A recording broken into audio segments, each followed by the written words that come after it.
Di tengah pergaulan hari ini, menjaga lisan menjadi salah satu ujian yang terbesar.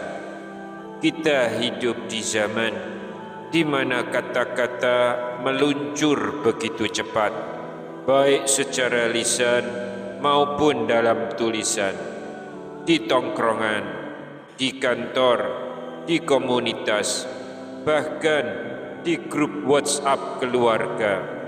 Begitu mudah orang berkomentar, menyindir, meremehkan, hingga menolak nasihat kebaikan dengan enteng. Yang menyedihkan, kalimat yang mengandung kesombongan, meremehkan orang lain, atau menolak diajak bertakwa, justru semakin dianggap biasa. Padahal bisa jadi itulah kalimat yang paling dibenci oleh Allah Subhanahu wa Ta'ala. Bismillahirrahmanirrahim. Assalamualaikum warahmatullahi wabarakatuh. Innal hamdalillah wassalatu wassalamu ala Rasulillah Sayyidina Muhammad ibni Abdillah wa ala alihi wa sahbihi wa mawalah, amma ba'du. Alhamdulillah, dengan izin Allah kita bisa dipertemukan kembali di channel ini. Mudah-mudahan berkumpulnya kita di sini merupakan amal soleh, sehingga kita bisa bertawasul dengan amal soleh tersebut. Salawat serta salam dipanjatkan pada pemimpin muhsinin Nabiullah Muhammad sallallahu alaihi wasallam. Semoga kedamaian dan berkah terus tercurah pada keluarga dan sahabatnya. Allahumma sholli ala sayyidina Muhammad wa ala ali sayyidina Muhammad. Sahabat beriman yang dirahmati Allah, realita ini tidak bisa kita anggap sepele. Banyak di antara kita yang merasa sudah cukup beribadah, lalu enggan untuk dinasihati.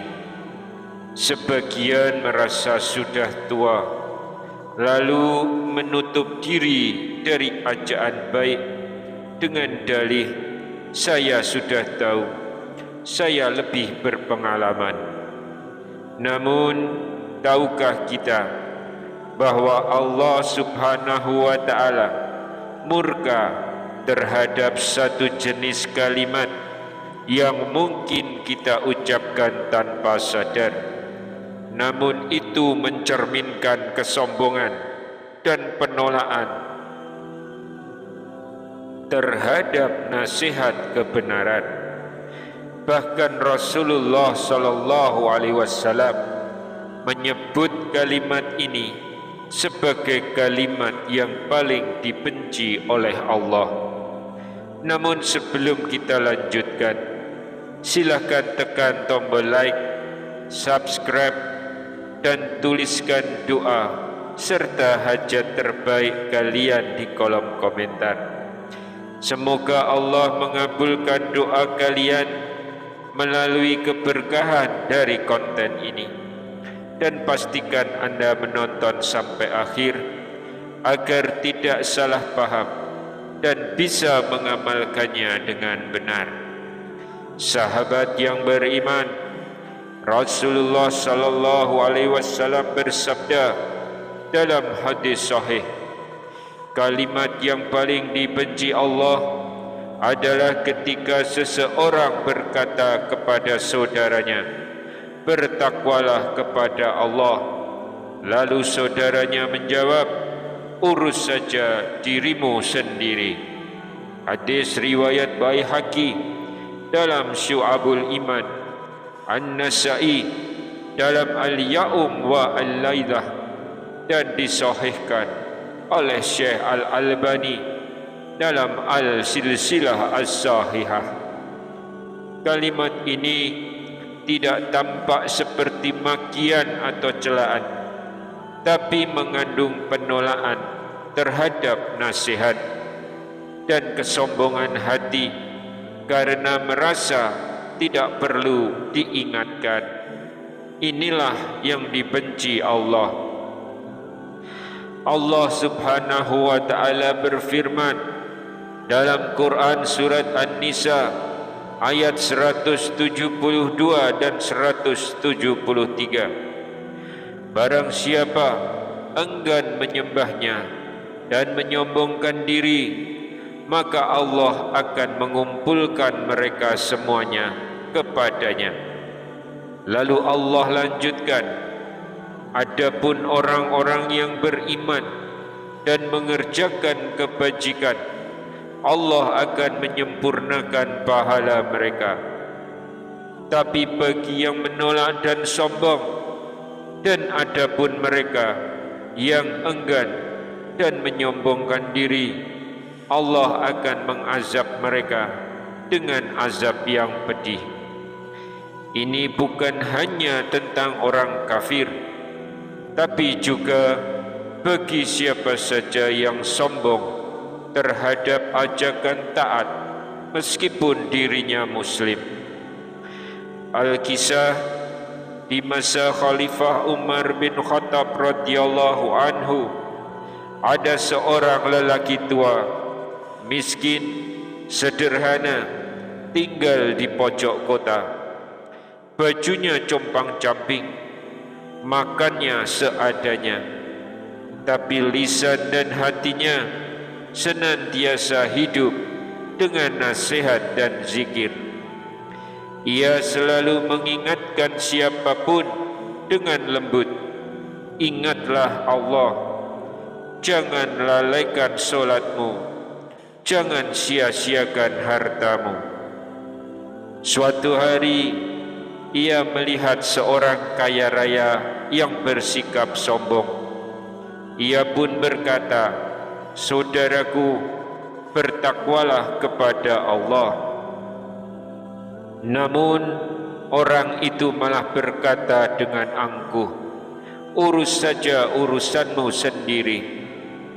Umar bin Khattab yang mendengar itu langsung berkata, sungguh lisan lelaki fakir ini lebih berharga dari hartamu, karena ia mengingatkanmu akan Allah, sementara engkau menolaknya dengan sombong. Lelaki itu tidak memiliki dunia, tapi lisan dan hatinya menjadikan ia mulia di sisi para sahabat dan insya Allah di sisi Allah Subhanahu wa ta'ala. Rasulullah sallallahu alaihi wasallam bersabda, sungguh seseorang bisa mengucapkan satu kalimat yang diridhoi Allah tanpa menyadarinya, dan dengan itu Allah menetapkan keridhoannya sampai ia berjumpa dengannya. Lalu beliau melanjutkan, dan seseorang bisa mengucapkan satu kalimat yang dimurkai Allah tanpa ia sadari, dan dengannya Allah menetapkan kemurkaannya sampai ia berjumpa dengannya. Hadis riwayat Bukhari. Satu kalimat bisa membuat kita mulia atau celaka. Sahabat beriman, menjaga lisan bukan perkara kecil. Satu kata yang kita anggap remeh bisa menjadi sebab kita dicintai atau dimurkai oleh Allah. Jangan sampai kita menjadi orang yang menolak ajakan kebaikan dengan sombong. Jika tidak mampu melaksanakannya, cukup diam atau katakan, doakan saya, semoga Allah kuatkan. Jaga lisan kita, rawat hati kita, sambut setiap nasihat dengan kerendahan hati, karena siapa tahu satu kalimat itu adalah jalan keselamatan kita di akhirat. Wallahu a'lam bishawab. Wassalamualaikum warahmatullahi wabarakatuh.